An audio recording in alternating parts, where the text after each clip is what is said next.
Nakakamiss din maging bata ano, yung tipong ang iniisip lang natin yung paglalaro natin sa labas. Yung tipong walang iniisip na oras at hindi obligado sa ibang bagay. Yung tipong susunduin lang tayo kapag oras na ng pagkain. Sa mga oras nga na 'to, nagpaalam kasi ako kay mama na gusto ko maglakad-lakad muna para naman ma-exercise na din at makapaglibang-libang.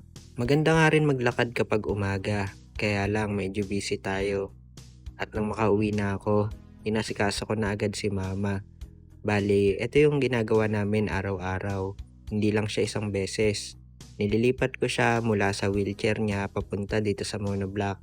May time na kaya niya naman mag-isa, yung pabalik lang.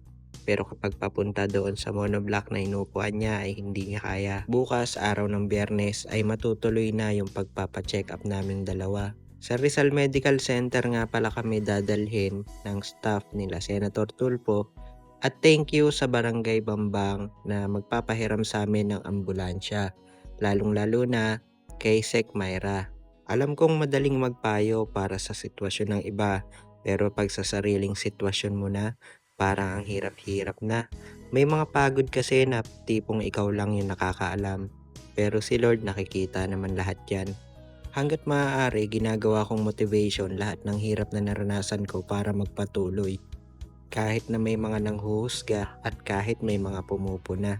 Pero mas lamang pa rin yung totoong sumusuporta. Kaya naman maraming salamat po talaga.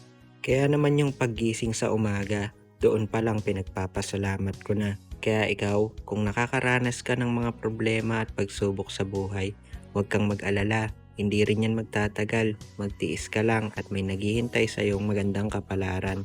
Just do your best and God will do the rest.